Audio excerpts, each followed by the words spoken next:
Hi guys, my name's Dale Spears and I am from SIBTV, which means Should I Buy That Van? And today we're going to do a review on the all new Vauxhall Vivaro. In front of us today we've got the long wheelbase, the new 2-litre engine, 3100 model, which benefits from the larger payload and great load length.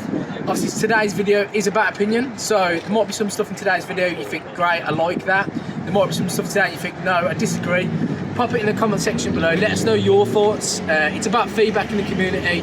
Let's find out some things I may have missed today, or things that you think, okay, that was a good shout. You know, when you're looking at getting a new van, these videos are about to give you some pointers and some tips to help with it. So we'll start off looking around the aesthetics of the van. We'll then go into the interior, then exterior, interior, exterior, and then we'll look at a couple of points why you should get one, maybe why you should not get one, and get your feedback on it then, hopefully, guys. So if you want to come around the van, this is in the new dark grey colour. It's actually classed as silver from Vauxhall, but it is a nice dark metallic grey.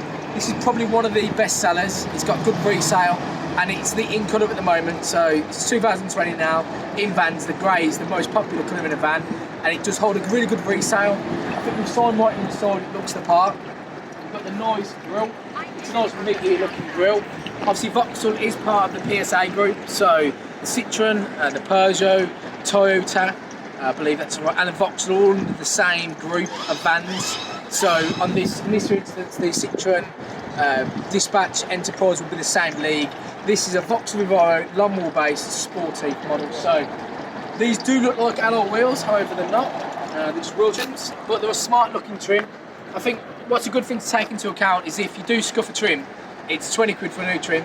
If you scuff an alloy wheel, it's 60 to 70 quid each time. So I think from a cost savings perspective, a wheel trim is more beneficial, and it's going to save, in the long term, a van's a van. People in a car park will see it as a van, and it's not to say looked after as a car, but it's a lot easier to replace a wheel trim that is alloy wheel. So I think that's a bonus. Being the Sportive model, you do get the body colour bumpers down the side. I'm going to come a bit closer, look down there, which I think really helps with the aesthetics of the van. It definitely brings out a lot more, and especially this is a long wheelbase, so you're Vauxhall doing the two models. The short is around there, the long wheelbase is there. It gives you a load length of around 2.86 metres, so it's a very good load length.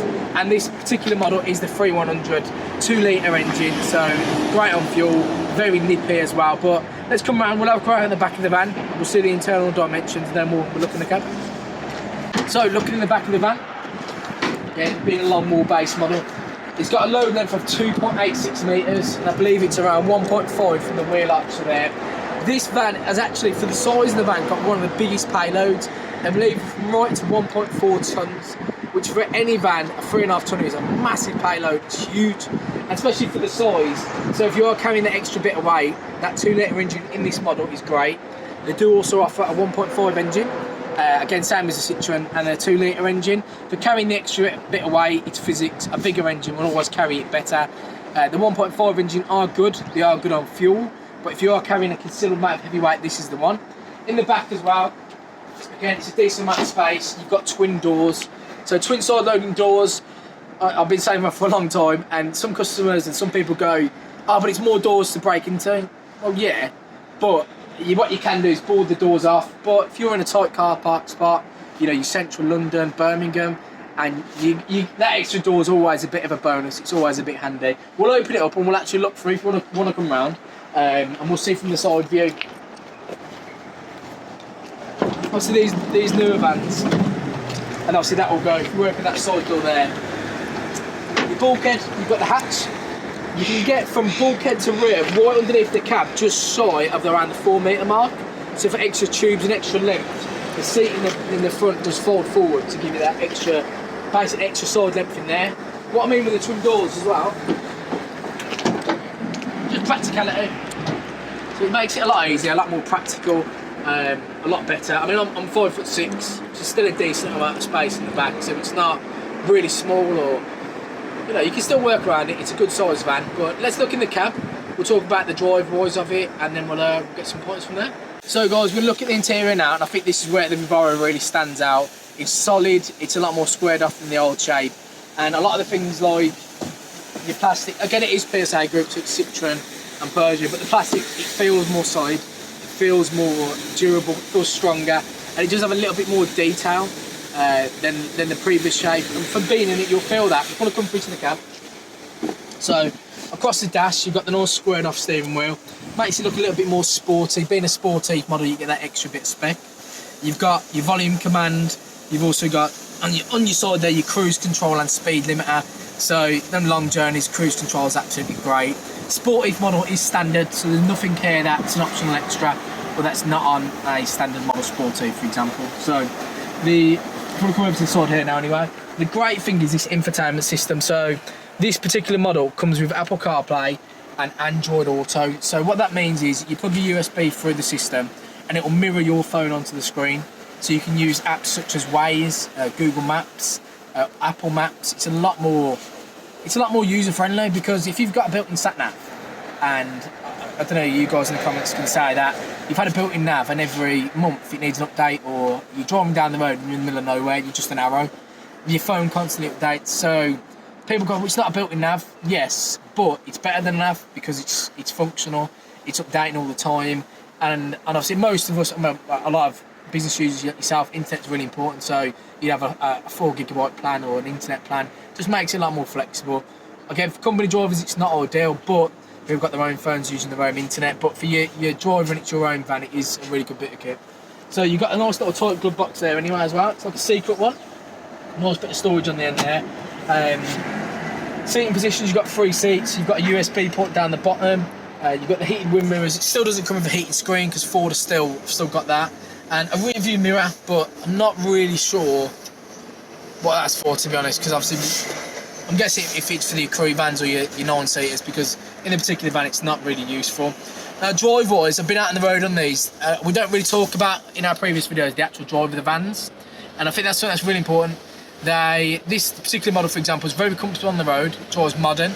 It doesn't. The 2-litre engine definitely has got that more poke. Being a bigger engine, it feels nippy on the road, and it does handle the average UK roads, speed bumps and potholes every other road. It handles them really, really well, and it carries it well. So it doesn't feel like the old Dispatch where you drive down and your shock absorbers or your brakes or your wheels are going to fall off. It feels solid. It feels like it can take it. I mean, this is the newest model, so 5 years down the line I might be saying a completely different thing today, and it is all about opinion. So in the interior was definitely, if you're rating it out of 10, it's definitely a solid 8, 7, 8 out of 10, because it feels prestige, it feels solid on comparison. But we'll come for an overview of the van and then we'll go from there. Alright guys, so this was the Vivaro 70 plate, the newest model, and today's review has been on the long wheelbase 3100 Sportive. So here at SIBT ITV, should I buy that van? But we always want feedback, we want comments. So something I've missed today, guys, put it in the comments, let me know what we're missing, because we want to put it out there for people that, again, today it's hard to go and see a van. If you want to go and see one, it's hard. We've locked down. Try and get as much content as we can in these videos to make it easy for you guys to make a purchase online and see if it makes it easier.